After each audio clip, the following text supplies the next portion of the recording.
Hey guys, welcome back to my channel. आज हम करेंगे क्लास 12th साइंस का chapter number 1 chemical reactions and equations. So let's get started. So हमारे पास इस चैप्टर में है कि केमिकल जो रिएक्शंस हैं, कोई भी केमिकल रिएक्शन जब होती है तो उसमें क्या क्या चीज़ें हैं जो आती हैं किसी भी केमिकल रिएक्शन के अंडर।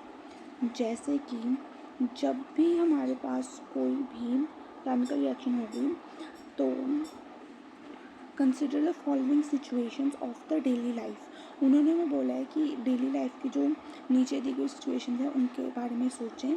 तो उसमें क्या है, अगर हम कभी भी जो है हमारे पास मिल्क है वो कभी भी रूम टेम्परेचर पे छूट जाता है समर्स में, तो वो हमेशा क्या होता है, ख़राब हो जाता है। एंड अगर हम आयरन का पैन या फिर नेल्स होते हैं जो उन्हें ह्यूमिड इन्वायरमेंट में छोड़ देते हैं तो उन पे रस्ट लग जाता है। और ग्रेप्स जो है उनको फर्मेंट करके अल्कोहल बनाते हैं। फूड को हम कुक करते हैं और फूड हमारा डाइजेस्ट हो जाता है, हम सांस लेते हैं। ये जो सब एक्टिविटीज़ हैं ये सब हो कैसे रही हैं हमारी लाइफ में। तो हमारे पास इसका एक सिंपल सा आंसर है, ये जो सब चीज़ें हैं वो केमिकल रिएक्शंस के अंडर हो रही हैं। जैसे कि ऊपर दी गई जितनी भी सब सिचुएशंस हैं उनमें हमारे पास क्या क्या हो रहा है कि all of the above situation the nature is and the identity of the initial substance have somewhat changed. ऊपर दी गई रिएक्शंस में जो नेचर और आइडेंटिटी है सब्सटेंस की वो पूरी तरह चेंज हो चुकी है। Chemical changes matter in our previous classes. हमने केमिकल चेंजेस के बारे में देखा है प्रीवियस क्लासेस में। तो अब इन कि हम सोच रहे हैं कि ये हो क्या रहा है, ये बेसिकली केमिकल रिएक्शंस हैं जिनकी वजह से जो ऊपर दी गई एक्टिविटीज़ हैं वो होती हैं। यहाँ पर हमें एक एक्टिविटी दी हुई है जिसमें एक मैग्नीशियम रिबन को लिया गया है। मैग्नीशियम रिबन जो है हमारे पास वो 2 to 3 सेंटीमीटर लॉन्ग होना चाहिए। उसे पहले सैंड पेपर से रब करना है कि मैग्नीशियम ऑक्साइड वहाँ पे रिएक्ट ना कर जाए किसी भी तरीके से। तो ये मैग्नीशियम रिबन को लेना है, सैंड पेपर से रब करना है और फिर उसे बर्न कर देना है, टोंग से होल्ड करते हुए बर्नर से बर्न कर देना है उसे। और इस रिएक्शन में हमें क्या देखने को मिलता है कि जो रिबन है वो पूरी तरह बर्न हो जाता है और वहाँ पर एशेस पड़े रहते हैं। ये किस चीज़ का रिएक्शन हमें शो करता है?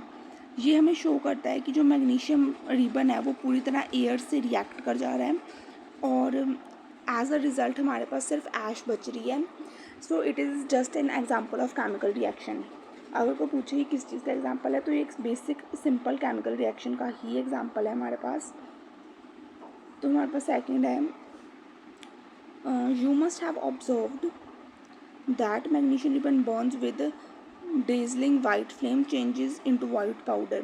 जो मैग्नीशियम रिबन है पूरी तरह वाइट फ्लेम के साथ बर्न होता है और नीचे एक वाइट पाउडर भी छोड़ देता है। That basically is magnesium oxide जो कि एयर से रिएक्ट करके फॉर्म होता है, जिसमें ऑक्सीडेशन हुआ है in presence of air.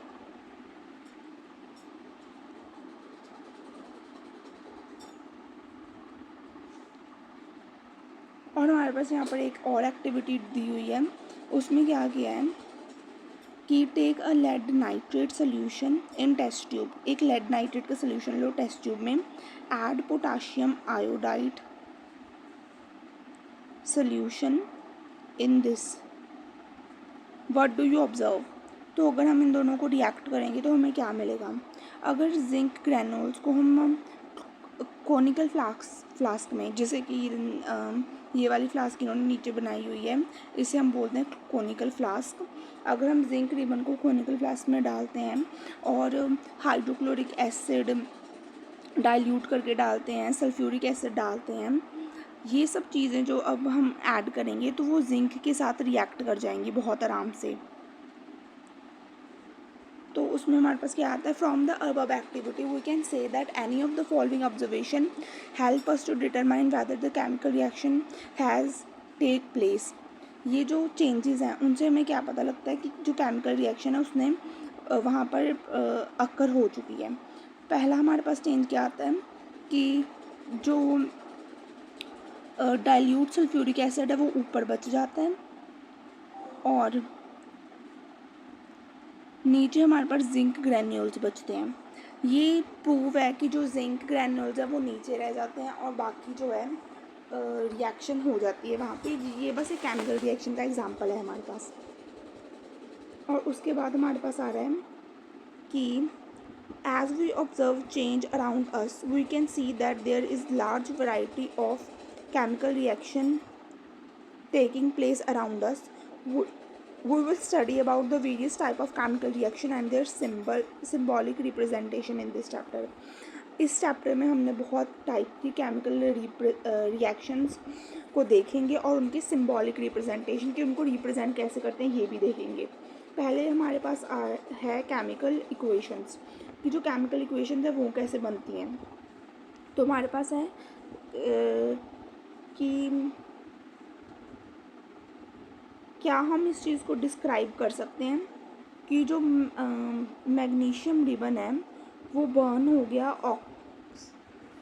Burn in oxygen and get converted to the magnesium oxide, कि वो ऑक्सीजन में बर्न होकर मैग्नीशियम ऑक्साइड बन गया। This description of the chemical reaction in a sentence from a quite long it can be written as in a shorter form. ये वाले जो chemical reaction है हम इसे शॉर्ट फॉर्म में भी लिख सकते हैं, जैसे कि simplest way to do this is to write it in the form of word equation. The word equation for the above reaction is, इस रिएक्शन को हम इक्वेशन में कैसे लिख सकते हैं, जैसे कि magnesium plus oxygen makes magnesium oxide. This is just a simple chemical reaction. इसे बस ऐसे ही नॉर्मली लिखा जाता है कोई भी अगर केमिकल रिएक्शन होती है। और फिर हमारे पास आ रहा है the substance that undergo the chemical change in the reaction, magnesium oxide and oxygen are reacted, a new substance magnesium oxide is formed during the reaction as a product. The word equation shows the change of the reactant to product through an arrow placed between them. Reactions are written on the left hand side with a plus sign between them. Similarly, the products are written on the right hand side with a plus sign between them. The arrow headed point towards the products and show the direction of the reaction. ये सब चीज़ें इसमें explain की गई हैं कि कोई reaction को हम कैसे लिख सकते हैं। पहले तो किसी भी रिएक्शन को लिखने के लिए हमारे पास दो चीज़ें होनी चाहिए। एक हमारे पास होना चाहिए रिएक्टेंट और उसमें दूसरे रिएक्टेंट को हम ऐड करेंगे, फिर उन्हें जो हम ऐड करेंगे उन्हें हम रिएक्टेंट बोलेंगे और जो उसके रिज़ल्ट में हमें मिलेगा वो हमारा प्रोडक्ट होगा। सो ये एक बेसिक केमिकल रिएक्शन है, इसे इस टाइप से लिखा जाता है। हमारे पास है राइटिंग केमिकल इक्वेशंस, कि हम किसी भी केमिकल इक्वेशंस को कैसे कैसे लिख सकते हैं। तो हमारे पास है in is there other shorter way to represent the chemical equation. Chemical equation can be made more concise by using the chemical formula instead of words. Chemical equation represent a chemical reaction. If you recall the formula of magnesium oxygen magnesium oxide above, the word equation can be written as, अगर हम क्या किसी भी chemical reaction को देखते हैं तो हम उसके केमिकल रिएक्शन को कैसे आराम से लिख सकते हैं। तो उसका बस यही मेथड है किसी भी केमिकल इक्वेशन को लिखने का कि हम वर्ड्स की जगह फार्मूला को यूज़ करें। जैसे यहाँ पर मैग्नीशियम यूज़ किया है तो ये फार्मूला यूज़ किया है मैग्नीशियम का इंस्टेड ऑफ वर्ड Mg, जो मैग्नीशियम का फार्मूला है वर्ड नहीं है, तो फिर ऑक्सीजन के साथ उसे ऐड किया गया है सो MgO बन गया मैग्नीशियम ऑक्साइड। बस इसी सिंपल वे में हम अगर इक्वेशन को लिखेंगे तो वो हमारे लिए लिखना आसान होगा रेदर देन पूरा का पूरा पैराग्राफ लिखना। सो अब हमारे पास है count and compare the number of atoms of each element on left hand side right hand side of the arrow. हमें बस लेफ्ट हैंड साइड और राइट हैंड साइड पे जितने भी एलिमेंट्स हैं, जैसे यहाँ पर 1 मैग्नीशियम है, यहाँ पे भी 1 मैग्नीशियम है, बट यहाँ पर 2 ऑक्सीजन है, बट यहाँ पर 1 ऑक्सीजन है, तो हमें वो काउंट करते हुए उन्हें बैलेंस भी करना होता है, उसे बैलेंसिंग बोलते हैं। Yes the equation is balanced then the इनका मास, अगर इनका मास सेम नहीं होता है तो इक्वेशन अनबैलेंस्ड होती है, बट अगर उनका मास सेम होता है तो इक्वेशन को हम बैलेंस केमिकल इक्वेशन बोलते हैं। यहाँ पर जो इक्वेशन 1.2 दी गई है उसे skeletal chemical equation of burning of magnesium बोला गया है, क्योंकि उसमें जो है पूरा का पूरा रिएक्शन बैलेंस अच्छे से नहीं है। अगर कोई रिएक्शन पूरी तरह बैलेंस होता है उसे बैलेंस केमिकल इक्वेशन बोलते हैं, बट अगर कोई भी रिएक्शन अच्छे से बैलेंस नहीं होता है उसे स्केलेटल केमिकल रिएक्शन बोलते हैं। सो हमारे पास नेक्स्ट क्या है, balanced chemical equation, that is recalling the law of chemical conservation of mass that you studied in class 9th. Mass can neither be created nor be destroyed in a chemical reaction. That is, the total mass of the element present in the product of the chemical reaction has to be equal to the total mass of the element present in the reaction. In other words,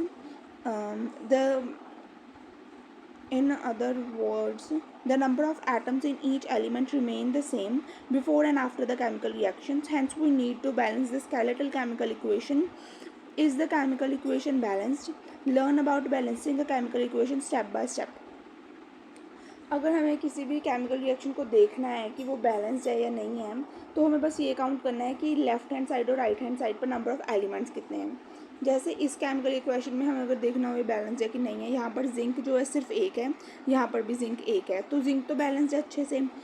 और जो बाकी elements हैं हमें उनको भी ध्यान देना होगा। जैसे कि हाइड्रोजन यहाँ पर 2 है, यहाँ पर भी हाइड्रोजन 2 ही है, तो जो हाइड्रोजन है वो भी बैलेंस है।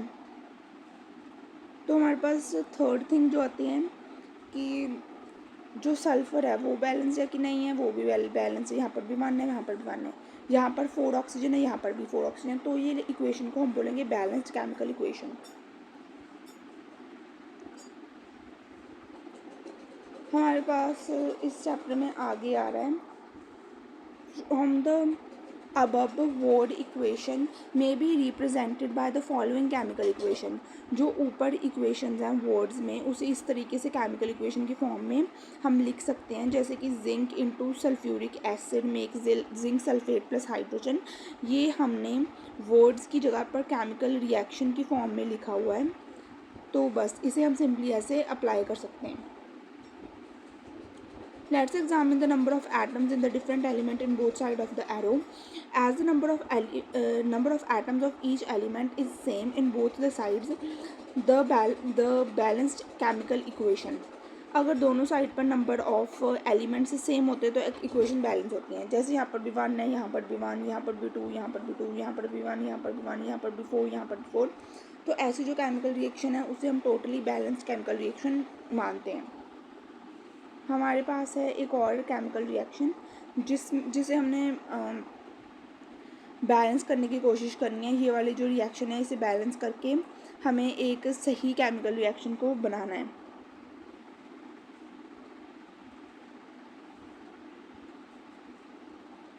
स्टेप 1 हम इसमें क्या करेंगे कि हम पहले तो number of elements count to balance the chemical. First draw the boxes around the formula.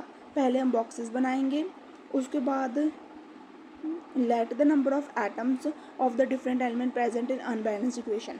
तो हम देखेंगे कि उनमें कितने कितने नंबर ऑफ एलिमेंट्स हैं। जैसे यहाँ पर राइट हैंड साइड पर ये हैं, लेफ्ट हैंड साइड पर ये एलिमेंट्स हैं, तो हमें उन्हें बैलेंस करने के लिए यहाँ पर 1 है, तो हम इसे 1 से 3 कैसे करेंगे। अगर हम इसमें इंटू 3 कर देंगे तो जो बाकी एलिमेंट्स हैं उनमें भी सब में इंटू 3 हो जाएगा। तो इसी तरीके से हमें देखना होगा कि हमें क्या क्या करना है जिससे ये बैलेंस हो जाए। तो जैसे हमें इसे बैलेंस करने के लिए जहाँ यहाँ पर 1 था, यहाँ पर 4 था, तो हमने इंटू 4 कर दिया। इससे वो वाला जो केमिकल इक्वेशन था उस साइड पे बैलेंस हो गया।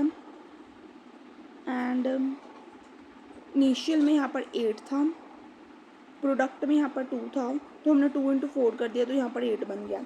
इस तरीके से हमें बस ये देखना है कि हमें उसमें कितना मल्टीप्लाई करना है कि जो केमिकल रिएक्शन है वो बैलेंस हो जाए। जैसे मैंने आपको ऊपर बताया था कि यहाँ पर 3 है, तो इसमें भी इंटू 3 करना पड़ेगा। तो बस यहाँ पर हमें केमिकल इक्वेशन को एंड पर देखना है कि अब इसके नंबर ऑफ़ प्रोडक्ट जो हैं वो टोटली सही हो गए कि नहीं हुए। तो उससे डिटरमाइन होगा कि जो इक्वेशन है वो बैलेंस हो चुकी है कि नहीं हुई है। तो एज अ रिज़ल्ट हमारी जब केमिकल इक्वेशन बैलेंस हो जाती है तो वो ऐसी दिखेगी।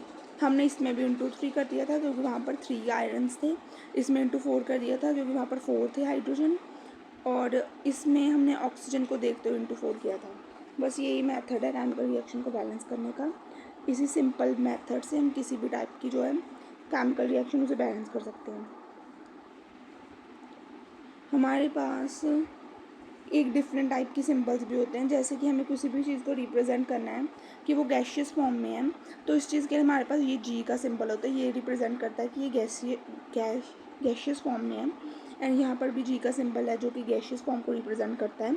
ये एल का सिंबल हमारे पास लिक्विड या फिर एक्वस फॉर्म को रिप्रेजेंट करता है।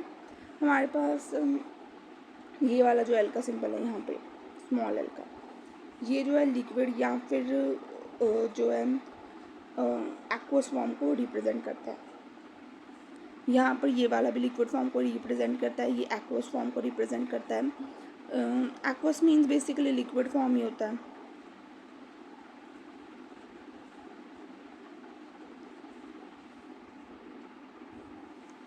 तो हमारे पास आगे है, हमारे पास कुछ इंटेक्स्ट क्वेश्चन है, ये आप खुद ट्राई कीजिएगा चैप्टर को पढ़ने के बाद।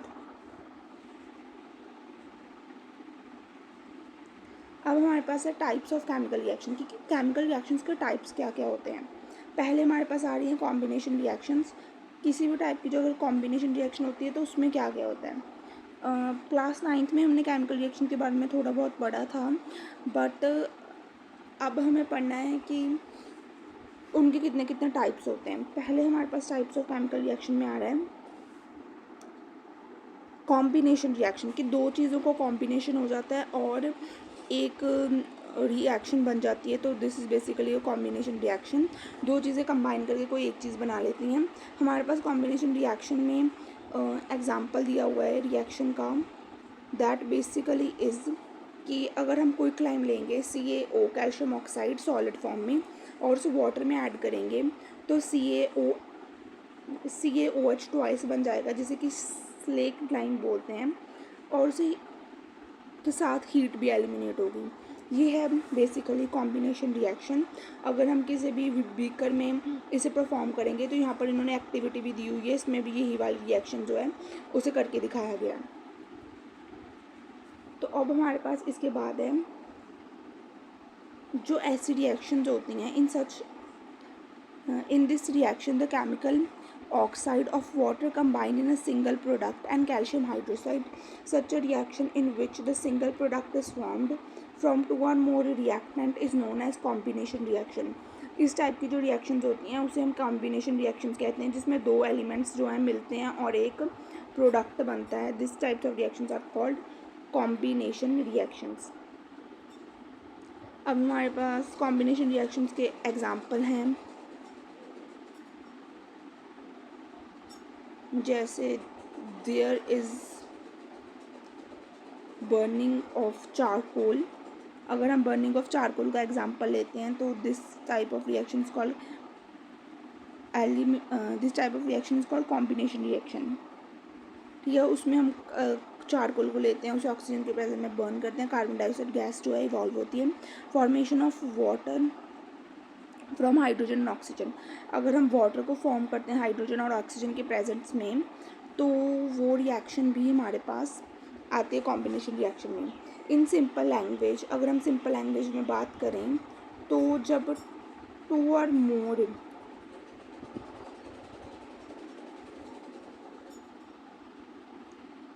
अगर हम सिंपल लैंग्वेज में बात करें जब टू और मोर जो हैं प्रोडक्ट्स मिल जाते हैं तो वहाँ पर जो रिएक्शन होती है उसे हम बोलते हैं कॉम्बिनेशन रिएक्शन। जैसे कि जो ग्लूकोज है वो जब ऑक्सीजन से कंबाइन करता है बॉडी के सेल्स के अंदर, तो जो रिएक्शन है वो रिस्पायरेशन होती है जिसमें एनर्जी भी रिलीज़ होती है। तो हमारी बॉडी को एनर्जी रिलीज़ करने के लिए जो है ग्लूकोज को ज़रूरत होती है, तो ये भी एक कॉम्बिनेशन रिएक्शन है। Decomposition of vegetable matters composed example of exothermic reaction, ये जो रिएक्शंस हैं वो एक्सोथर्मिक रिएक्शन का एग्जाम्पल होती हैं। एक्सोथर्मिक रिएक्शन हमारे पास कौन सी होती हैं? अगर कोई भी रिएक्शन हुई है और उसमें हीट इवॉल्व हुई है, तो these type of reactions are called exothermic reactions. जैसे कि यहाँ पर भी एक्सोथर्मिक रिएक्शन के बारे में लिखा हुआ है। तो identify the type of reaction taking place in activity 1.1। Activity 1.1 में इन्होंने हमें रिएक्शन का टाइप जो है वो आइडेंटिफाई करने के लिए बोला है।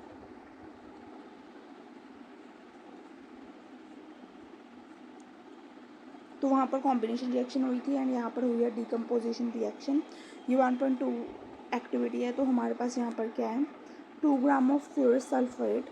अब हमने 2 ग्राम फेरस सल्फेट का सोल्यूशन लेना है इन ड्राई बॉइलिंग ट्यूब, जिसे कि हमें बॉइलिंग ट्यूब में लेना है। Note the colour of ferrous sulphate crystal, heat the boiling tube over the flame, a burner and spirit lamp as shown in figure. इस फिगर की तरह हमें उसे टोंग से पकड़ कर हीट करना है। Observe the colour of the crystals, हमें अब कलर देखना है कि क्रिस्टल्स का कैसा हो चुका है और कैसा था पहले। तो हमारे पास है, we have noted that the green colour of the ferrous crystals burning have changed. पहले जो फेरस सल्फेट क्रिस्टल का कलर था वो रिएक्शन के बाद चेंज हो जाएगा, ये हमें डेफिनेटली ऑब्जर्व होगा। एंड इस रिएक्शन में होता क्या है, फेरस सल्फेट पहले जॉइंट था, फिर वो ब्रेक कर गया फेरस ऑक्साइड और सल्फेट में। तो इस रिएक्शन को हम डिकम्पोजिशन रिएक्शन कहते हैं, जिसमें कोई दो चीज़ें हों और दो एलिमेंट्स हों और वो ब्रेक कर जाएं, उसे हम डिकम्पोजिशन रिएक्शन बोलते हैं। ये रिएक्शन हमें जब हम फेरस सल्फेट की रिएक्शन करते हैं हीट के प्रेजेंस में तो देखने को मिल जाती हैं। जैसे कि अगर हम लाइमस्टोन को लें और उसे हीट करें तो वो क्विक लाइम में कन्वर्ट हो जाएगा। ये बेसिक एग्जांपल है डिकम्पोजिशन रिएक्शन की। हमारे पास आगे है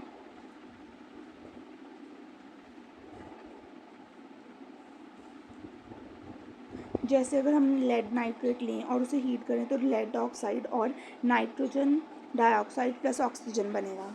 ये भी एक एग्जांपल है डिकम्पोजिशन रिएक्शन का। और अगर हम ये वाला एक्टिविटी भी परफॉर्म करेंगे इसमें भी सेम है। और हमारे पास यहाँ पर एक और एक्टिविटी दी गई है, अगर हम सिल्वर क्लोराइड को लेकर चाइना डिश में लेकर सनलाइट में रख देते हैं तो उसका कलर चेंज हो जाएगा और वो सिल्वर ऑक्साइड में कन्वर्ट हो जाएगा।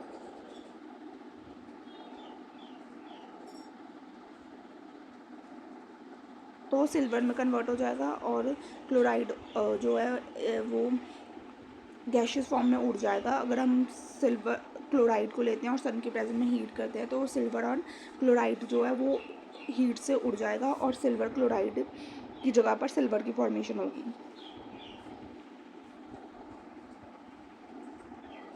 जो सिल्वर ब्रोमाइड है वो भी इसी सेम तरीके से वर्क करता है।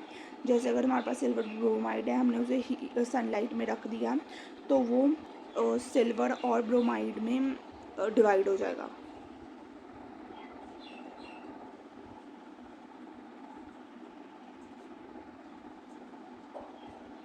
अगली हमारे पास है डिस्प्लेसमेंट रिएक्शन, जहाँ पर कोई एक एलिमेंट जो है वो दूसरे एलिमेंट को डिस्प्लेस कर देता है। तो इस रिएक्शन में होता क्या है, अगर हम आयरन नेल्स को साफ़ करके अच्छे से सैंड पेपर से क्लीन करके टेस्ट ट्यूब में डाल देंगे, जिसमें ए और बी मार्क कर देंगे और 100 ml कॉपर सल्फेट सोल्यूशन डालेंगे, तो जो आयरन नेल है उसमें 20 मिनट्स उसे छोड़ देंगे।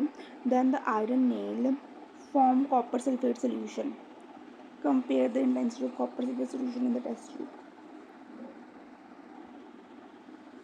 तो इस रिएक्शन में हमारे पास क्या हो जाएगा कि जो एक जगह है जहाँ पर कॉपर सल्फेट डाला था एक टेस्ट ट्यूब में और दूसरी में जो टेस्ट ट्यूब बी थी वहाँ पर रिएक्शन मिक्सचर था, तो जो एक आयरन नेल है उसका कलर पूरी तरीके से चेंज हो जाएगा। Iron nail taken out of the copper sulphate solution.